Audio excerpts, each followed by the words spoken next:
Nur Fadilah, Asti Sabrina Mumtazah,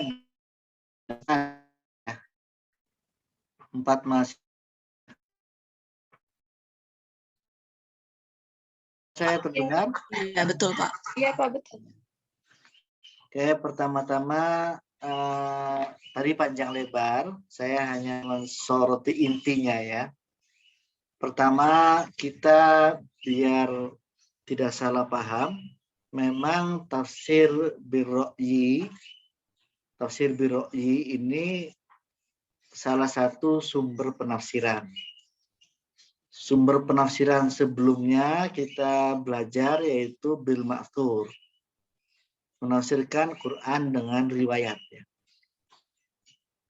Quran bil Quran, Quran bis sunnah, biaqwalis sahabat, Quran dengan penjelasan aqwalut tabi'in, semua itu adalah bil ma'thur.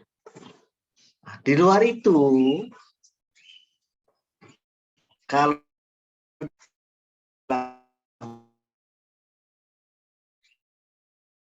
ro'yi ini secara bahasa ro'yu, artinya sama dengan pikiran, pemikiran. Aklu, akal. Tetapi itu secara bahasa, teman-teman. Ingat bahwa pengertian istilah di dalam sebuah keilmuan atau konteks apapun, itu ada definisi bahasa, lughatan, atau etimologi, ada definisi istilah. Tafsir birro'yi menurut istilah ilmu tafsir. Nah, itu berarti secara istilahan, bukan lughatan. Nah, yang berlaku, definisi apa yang berlaku? Bahasa atau istilah? Yang berlaku itu definisi istilah. Definisi dalam istilah ilmu tafsir, tafsir birro'yi itu bukan hanya dengan tafsir dengan akal pikiran, bukan. Itu sih secara bahasa. Secara istilah, tafsir dengan ijtihad ulama. Nah, itu secara istilah ya. Tafsir dengan ijtihad ulama, bukan dengan akal bebas. Kalau dengan akal bebas, nanti setiap yang punya akal, yang sehat akalnya kayak kita semua ini, bisa menafsirkan dong. Tidak begitu. Ya. Berarti kita bisa menjadi mufasir semua kalau begitu. Tidak begitu ya. Jadi tafsir birro'yi itu dengan ijtihad ulama. Nah, makanya namanya bisa tafsir birro'yi, tafsir bil akli, tafsir bil ijtihad. Namanya boleh begitu. Kemudian tadi sudah disampaikan, nanti tolong dijawab lagi, apa bedanya istilah ijtihad di dalam ilmu tafsir dan istilah ijtihad di dalam ilmu fikih? Apa bedanya tadi sudah disebutkan? Siapa yang mau menyebutkan lagi?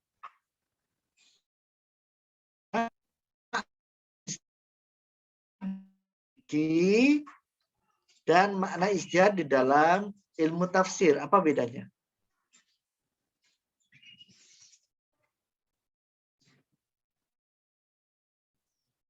Saya izin menjawab, Bapak. Iya, silakan. Jadi ijtihad dalam fikih itu, jadi seorang ulama itu berijtihad bersungguh-sungguh untuk menentukan suatu hukum, kaidah fikih. Tapi kalau dalam ilmu tafsir itu, jadi seorang ulama itu berijtihad bersungguh-sungguh untuk menentukan suatu tafsir ayat yang sesuai dengan konteks ayat tersebut dan mendapatkan makna yang sesuai. Iya, betul sekali. Seperti di PPT ya, berarti langsung terserap ini. Pertama, ijtihad di dalam fikih adalah juhdul ulama listimbatil ahkamis syar'iyyah min dalailiha at-tafsiliyah. Kesungguhan ulama untuk menetapkan hukum. Jadi tujuannya ulama bersungguh-sungguh meneliti Quran, hadis, dan seluruh dalil itu untuk menetapkan hukum. Apa hukumnya nih? Gitu ya. Dari dalil-dalil syariah yang terperinci, baik Quran, sunnah, ijma, dan qiyas. Sementara ijtihad di dalam ilmu tafsir atau ilmu tafsir ijtihadi atau tafsir biroi itu namanya bersungguh-sungguh juhdul ulama likasfi ma'anil Quran. Kesungguhan ulama untuk menyingkap dan menetapkan makna-makna yang ada dalam Al-Quran, baik makna surah, ayat atau lafaz, ya, terutama lafaz. Makna lafaz-lafaz di dalam Al-Quran, ini maknanya apa? Itu tidak mudah, harus sungguh-sungguh diperhatikan, ditetapkan oleh para ulama, lafaz yang ada dalam Al-Quran, yang belum ada penjelasannya di dalam Quran, Sunnah, aqwalus sahabat, aqwalut tabi'in, namanya tafsir birro'yi. Ya, itu dulu. Terus kemudian istilah ro'yu juga tidak boleh disalahpahami juga. Ro'yu di dalam istilah bahasa itu akal. Akal, ya. Tafsir birro'yi bukan dengan tafsir akal. Kalau dengan akal bebas nanti liberal dong. Ya. Enggak, bukan dengan akal bebas. Di sini ro'yu di dalam tradisi keilmuan Islam. Ashabur ro'yi itu siapa? Para fuqaha, para ahli fikih, Imam Maliki, Imam Hanafi, Imam Syafi'i, Imam Hambali lainnya itu disebut dengan para ahli fikih ini kan berijtihad. Nah, lawannya ashabur ro'yu adalah ahlul hadis. Ya, jadi kalau dalam sejarah Islam muncul bukan ahli hadis dulu, ahli fikih dulu, ahli fikih, lalu muncul ahli hadis, baru ahli tafsir. Tafsir di belakangan. Ya. Itu dalam sejarah Islam. Kenapa muncul fikih dulu? Karena fikih terkait sama kehidupan sehari-hari. Hukum apa? Maka ulama yang muncul ulama fikih dulu. Imam Maliki itu tabi'in. Hanafi itu tabi'ut, Imam Syafi'i juga tabi'ut tabi'in. Baru kemudian setelah ada Imam Syafi'i, muridnya Imam Syafi'i, Imam Bukhari dan Imam Muslim. Baru muridnya Imam Syafi'i ini menjadi ahli hadis. Nah, ahli hadis ini berijtihad juga, tetapi lebih banyak bil ma'thur, ya. Lebih banyak bil ma'thur. Nah itu. Kemudian poin kedua yang perlu diperhatikan adalah terjadi pro kontra ternyata. Tadi ada dalilnya ya. Ada yang mengharamkan, menolak. Menolaknya itu dalam arti mengharamkan itu. Menolak tafsir birro'yi. Tolong nanti ya nggak usah ya. Menolak tafsir birro'yi. Dalilnya banyak. Bisa dilihat di PPT. Salah satu dalilnya yang paling menolak, man fassarul Qur'ana birro'yihi falyatabawwa maq'adahu minan nar. Man fassaro, siapa orangnya menafsirkan Al-Quran birro'yihi dengan ro'yunya. Falyatabawwa, maka tunggulah maq'adahu, tempat duduknya, finnari, di neraka. Coba, yang menafsirkan Quran dengan ro'yunya diancam Allah masuk neraka. Di hadis lain dikatakan man fassarul Qur'ana bi ra'yihi, siapa orang menafsirkan Quran dengan ro'yunya, fa asoba, kemudian tafsirannya faqad akhto'a, tetap saja salah. Nah, ancamannya keras sekali kan. Terus dalil-dalil yang lainnya lagi. Nah, meskipun dalil-dalil itu kuat sekali, tetapi kemudian juga ditentang oleh para ulama yang menerima. Ingat, yang menolak ini bukan ulama radikal. Yang menerima bukan ulama liberal, bukan. Tapi sama-sama ulama yang benar-benar ulama. Jadi ulama-ulama masa lalu yang bukan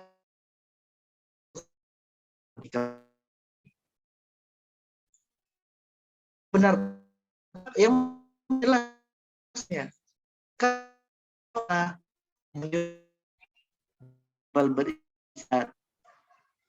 Nah, Quran juga menyuruh orang berpikir. Terus banyak masalah yang belum.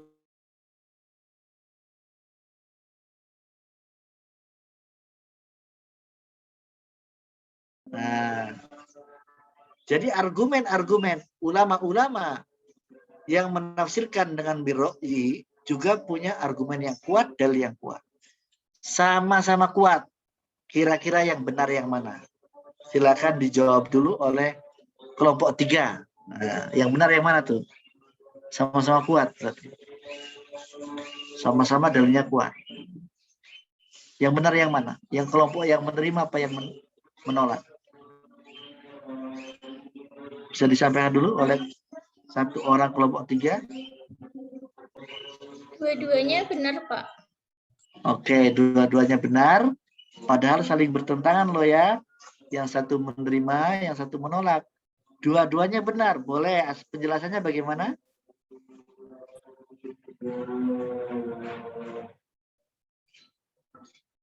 Benar, jawabannya dua-duanya benar. Penjelasannya bagaimana? Karena masing-masing ulama itu ada pendapatnya sendiri-sendiri seperti itu, Pak.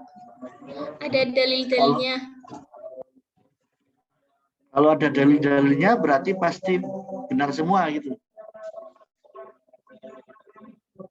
Ada ya, tapi Bapak kita lanjut saja ya. Nah,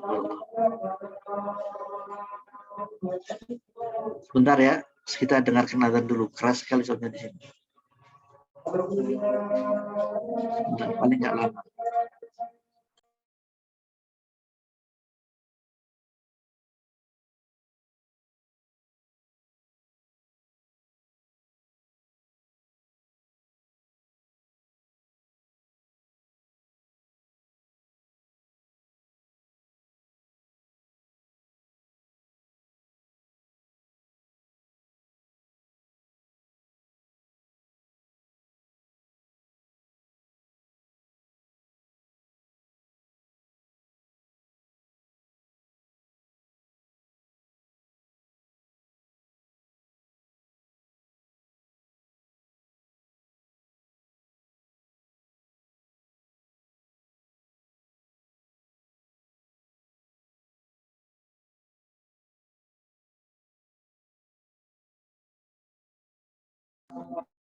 Coba ditampilkan PPT-nya di bagian hakikat perbedaan. Tolong ya.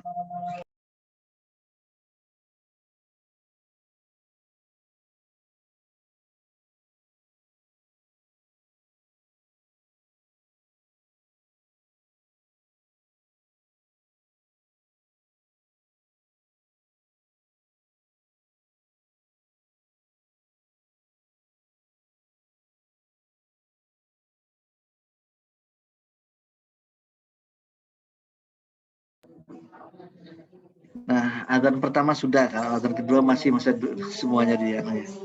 Nah, ini hakikat perbedaan tadi ya. Ini penting dipahami teman-teman, karena yang menolak itu cukup keras.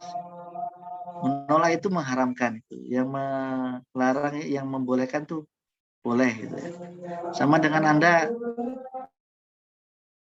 tafsir hukumnya mengucapkan selamat Natal, ya, itu kan ada yang membolehkan, mengharamkan.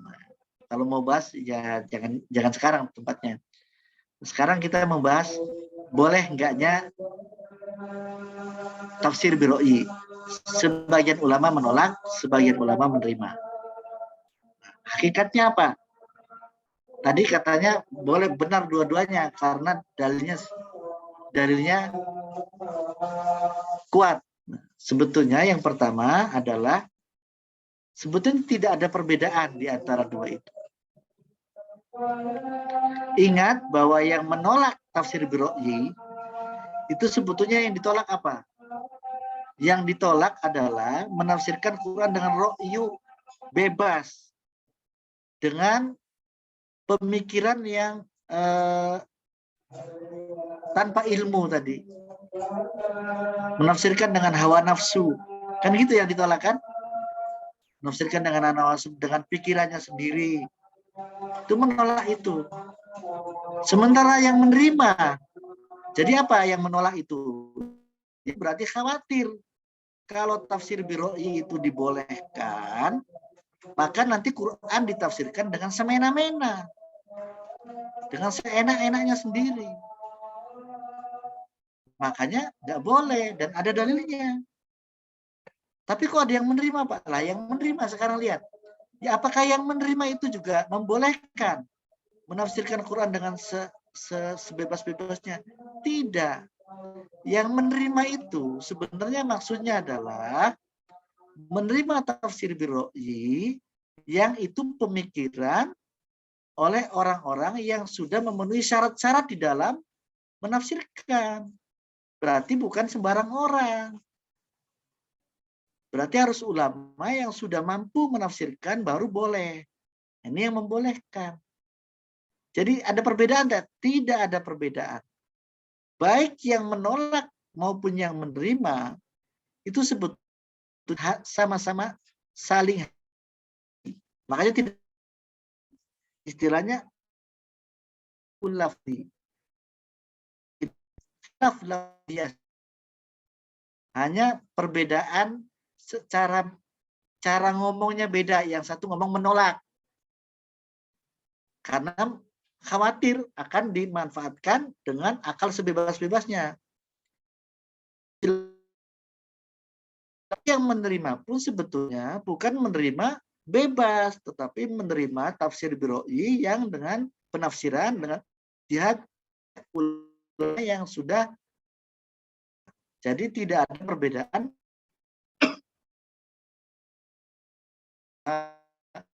tersebut. Tolong ditutup lagi PPT-nya.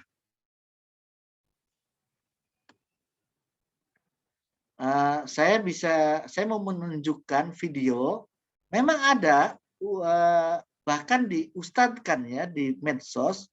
Kebetulan entah salah ngomong, entah apa, menafsirkan Quran dengan pendapatnya sendiri. Kemudian direaksi, dia dikritik oleh Gus Baha, oleh Ustadz Abdul Somad, oleh Pak Kures dan yang lain-lain. Nah, ini contohnya, saya mau mencontohkan.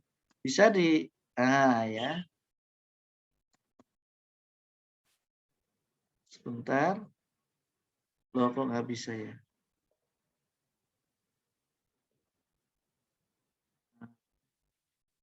Stop dulu.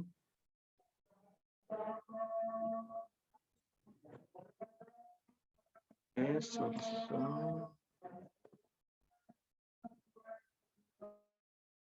videonya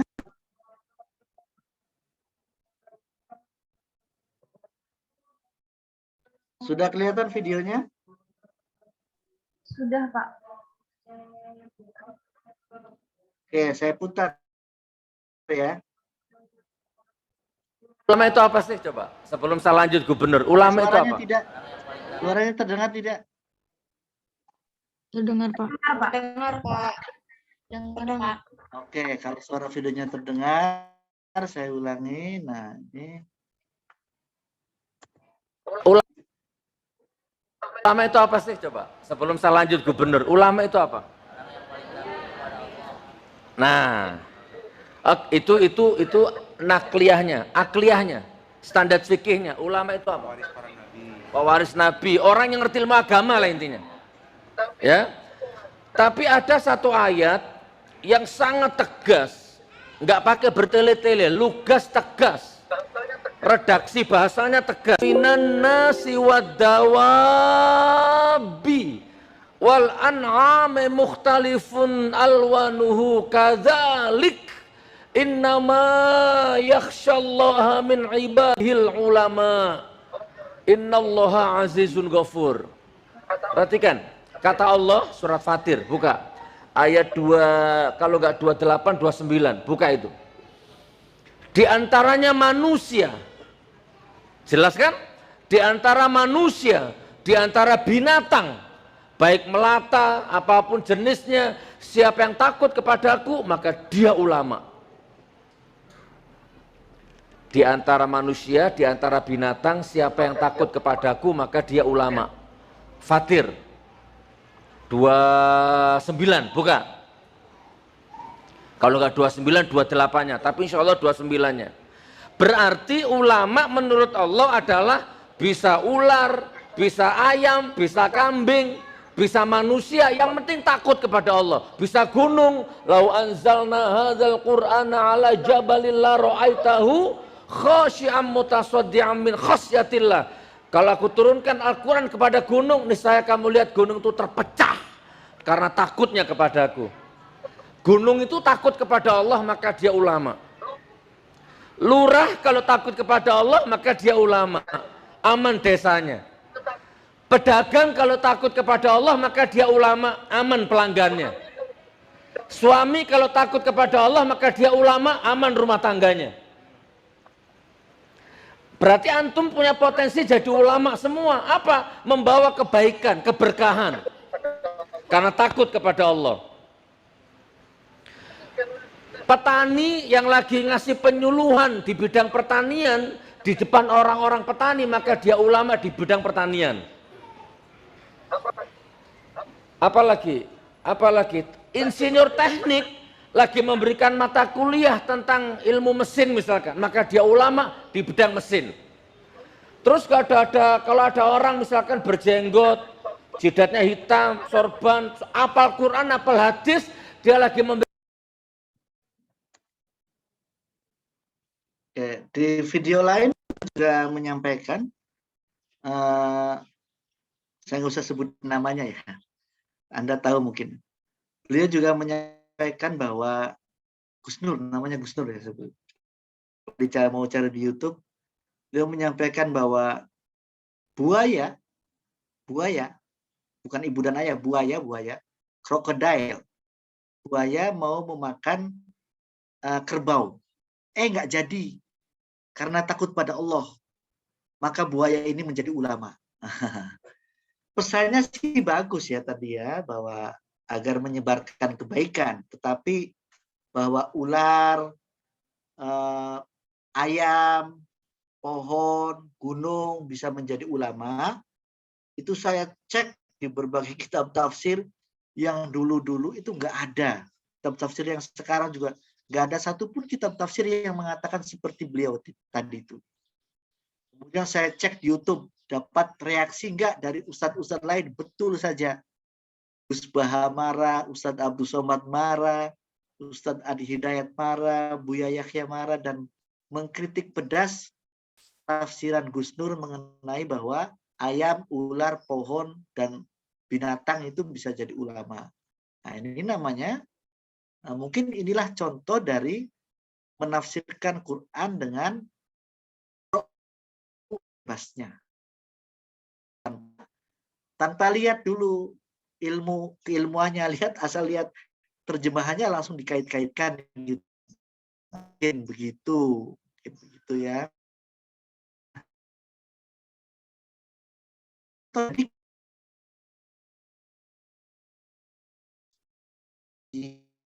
mengharamkan dan yang membolehkan, sebenarnya yang membolehkan itu juga memboleh, seperti Pak Quraish Shihab menafsirkan Quran, atau tadi tafsir Alhamdulillahirabbil alamin, tafsir Jalalain itu boleh seperti itu, maksudnya seperti itu. Demikian tambahan dari saya, silakan berdiskusi. Assalamualaikum warahmatullahi wabarakatuh. Di am apa khos? Menjadi ma'rifat, iya betul. Tapi jika ada alnya itu menjadi am atau khos. Minggu semester kemarin sudah loh am dan khos ya. Salah satu ciri kata-kata itu am, lafadz itu am, atau khos itu am itu ada alnya. Alhamdulillah, segala puji. Dari mana kata segala itu? Dari alnya itu. Bil alamin. Kenapa enggak Robbi alamin? Bisa saja. Kalau Robbil alamin, al-alamin berarti seluruh alam. Atau alam pada umumnya. Berarti alam generali. Nah, general itu seluruh alam.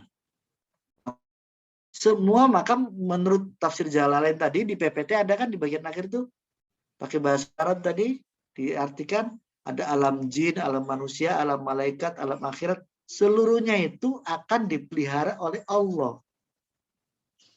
Nah, dari mana perenungannya itu? Dari ilmu, yaitu ilmu am dan khos tadi. Bukan dari meditasi ya.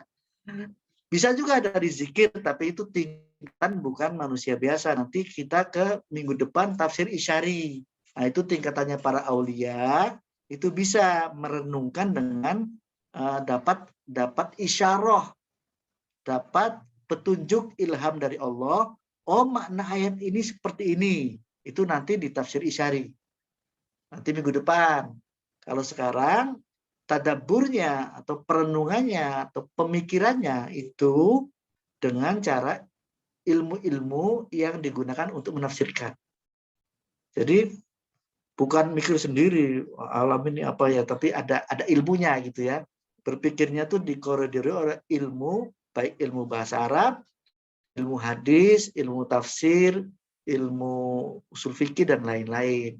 Baru menafsirkan, bukan bebas atau dengan meditasi. Meditasi kan merenung juga. Kan tahan napas, tahan.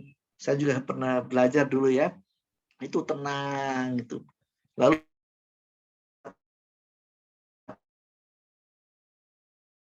menafsir, tapi dengan ilmunya, dengan ilmunya. Itu saja dari saya.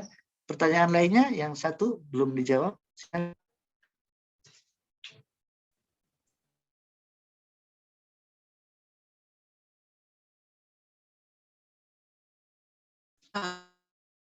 Azki Syafrina Mumtazah. Kepada Azki,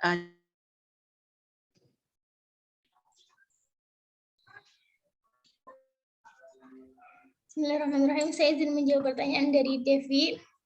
Pertanyaannya tadi tentang tafsir biroi yang madmum ya. Apakah para penulis kitab tafsir biroi yang madmum ini menafsirkan seluruh ayat Al-Quran atau hanya ayat tertentu saja? Begitu ya pertanyaannya. Menurut pendapat saya, penulis kitab tafsir biroi yang madmum tersebut tidaklah menafsirkan seluruh ayat Al-Quran, tetapi hanya ayat-ayat tertentu saja yang memang butuh ada.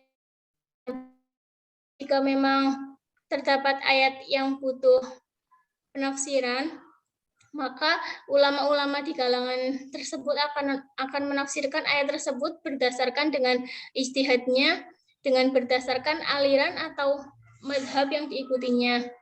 Mungkin gimana, Devi?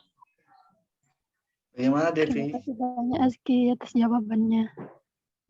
Ini Ya, melanjutkan jawabannya Azki kepada Devi ya. Saya bertanya, tadi kan umpamanya tafsir Al-Kasyaf tadi ya. Nah ini kritik buat kita semua nih. Jangan lagi tafsir al-ro'i ya. Tafsir bir-ro'i. Nanti mungkin ujiannya harus tulis Arabnya apa ya? Kan tadi judul-judul kitab dibacanya Latinnya ya. Jadi kacau balau tadi bacanya.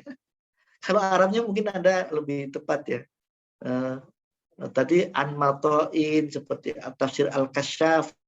Tafsir Al-Kasyaf itu karangan siapa? Imam Az-Zamakhsyari. Itu mazhabnya Mu'tazilah. Itu salah satu contoh dari tafsir Al-Madmum.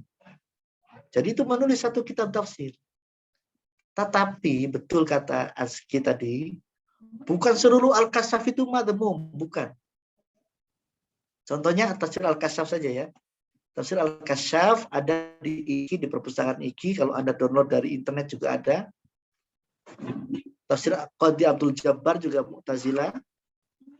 Tafsir Syiah juga tadi ada ya. Di judul-judul kitab tafsir Al-Madmum. Itu judul-judul kitab itu teman-teman. Jadi ada kitabnya. Kitab tafsir Al-Madmum itu ada satu kitab tafsir. Al-Kasyaf itu berapa jilid?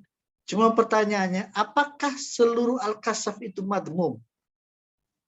Nah, jawabannya tidak. Tidaknya apa? Yang madmumnya itu ada penafsiran oleh Imam Az-Zamakhsyari yang itu terkait akidah Mu'tazilah. Pamannya menafsirkan yadullah fawqa aydihim, menafsirkan bahwa surga itu, nikmat surga itu tidak ada kenyataannya, itu hanya embeng-embeng. Embeng-embeng itu apa ya? Iklan. Hanya iklan biar orang Arab nanti dapat bidadari 70, nanti dapat alam dapat air yang mengalir, rumah yang indah, itu ya, air yang mengalir, dapat minum dari sungai susu. Itu orang Arab kan senang sekali karena hidupnya di padang pasir. Bukan sekali kawin nih. Gambaran saja surga itu. Ternyata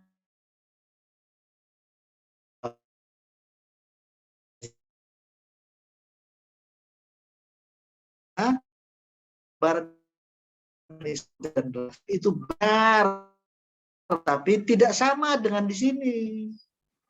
Tidak sama. Jangan dibandingkan dengan di sini. Wallahu a'lam bishawab, sunnah wal jamaah. Sunnah tidak boleh tuh merujuk kepada tafsiran Al-Kasyaf tadi Az-Zamakhsyari yang terkait Mu'tazilahnya. Itu Al-Madmum tuh di situ. Karena itu seenaknya sendiri, mohon maaf, menurut Ahlussunnah seenaknya sendiri menurut Ahlussunnah. Ya menurut Mu'tazilah kita ya seenaknya sendiri juga ya. Tapi yang Mu'tazilah tidak ada sekarang. Dulu ada. Adanya liberal sekarang. Ya. Surga itu termasuk siksa kubur itu tidak ada menurut Mu'tazilah. Nah, penafsiran-penafsiran yang seperti inilah yang tidak usah diikuti, yang madmum dari tafsir Al-Kasyaf. Tetapi menurut tafsir Al-Kasyaf, penafsiran lainnya mengenai alam semesta, mengenai analisa bahasa yang Mu'tazilah itu, yang Az-Zamakhsyari, itu indah tafsirnya. Secara balaghah bagus. Boleh dikutip tafsir mengenai alam semesta, gambaran mengenai gunung, mengenai antariksa, mengenai wasamsi taj, mengenai matahari yang berjalan sesuai porosnya. Ada penafsiran-penafsiran alam semestanya. Itu boleh dikutip, boleh dirujuk.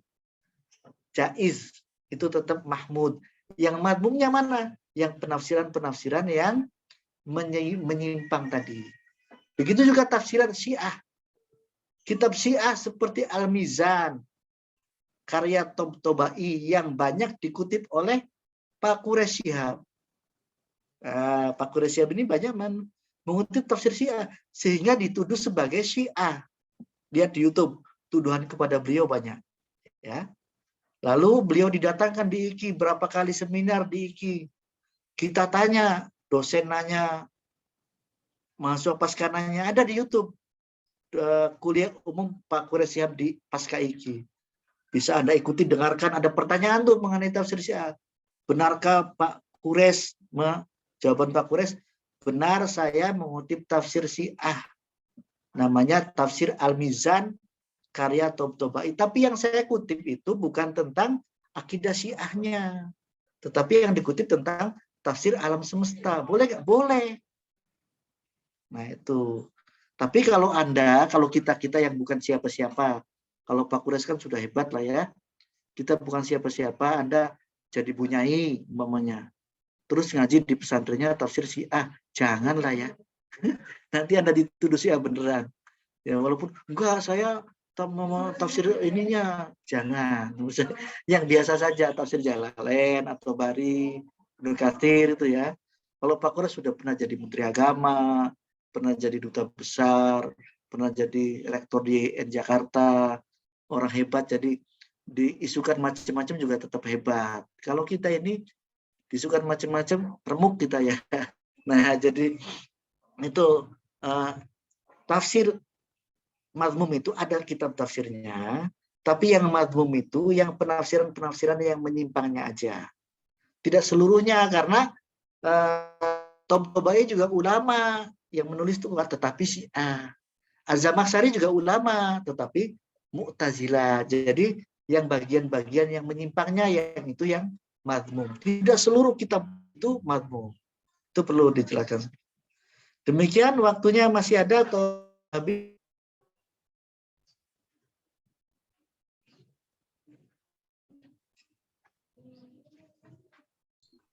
Masih ada komentar? Waktunya masih lagi Pak, tapi ada untuk penanya yang selanjutnya di via WA aja Pak, atau WA grup atau bagaimana? Atau ada pertanyaan silakan. Ya, bisa nanti dijawab di WA grup. Masih ada pertanyaan, teman-teman?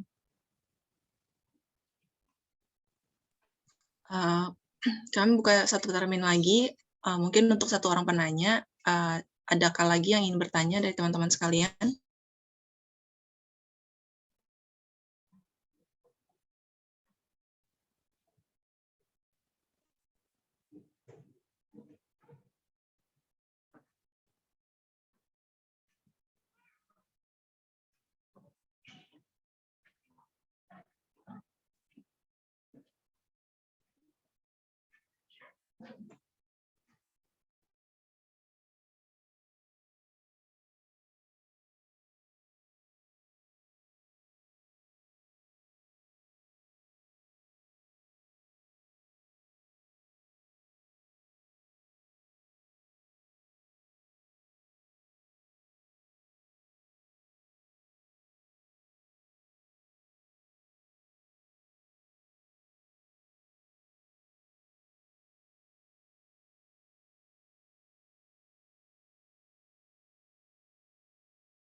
Sumber penafsiran. Jadi dalam tafsir-tafsir tersebut juga mungkin terdapat tafsir bil maksud dan juga tafsir biroi-nya. Mungkin dikatakan tafsir biroi itu dikarenakan mungkin lebih dominan tafsir biroi-nya seperti itu, Pak. Ya, jawabannya tepat sekali. Jawabannya tepat bahwa sebetulnya hampir tidak ada kitab tafsir kecuali dua. Adwaul Bayan dan Adwaul Bayan karya As-Sinkiti yang kemarin bil ma'thur, sama Ad-Dur Al-Mansur fi Tafsir bil Ma'thur karya As-Suyuti, itu bil ma'thur semua. Selain itu termasuk At-Tabari itu ada analisa bahasa, ada analisa nahwu. Analisa nahwu itu biroi teman-teman. Karena analisa nahwu satu ulama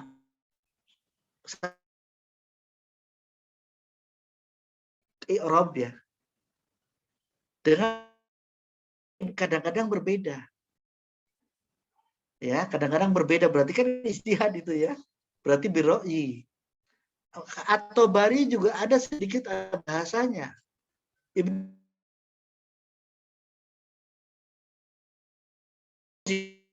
Tafsir biroi dengan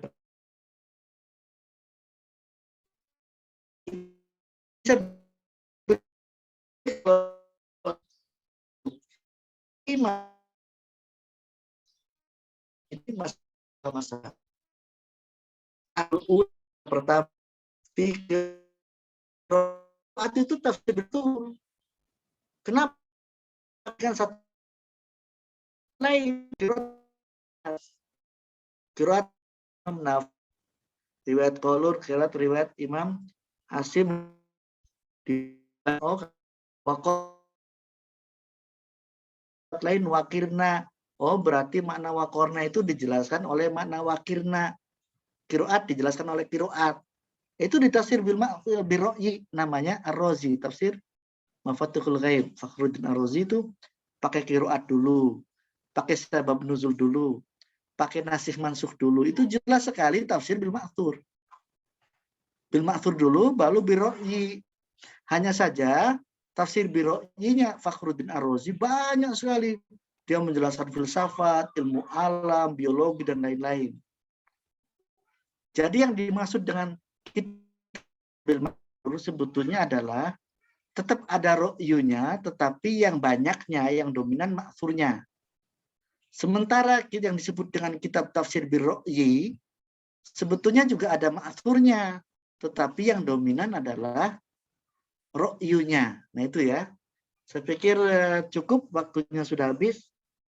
Terima kasih banyak kepada pemakalah kelompok 3 dan teman-teman semua.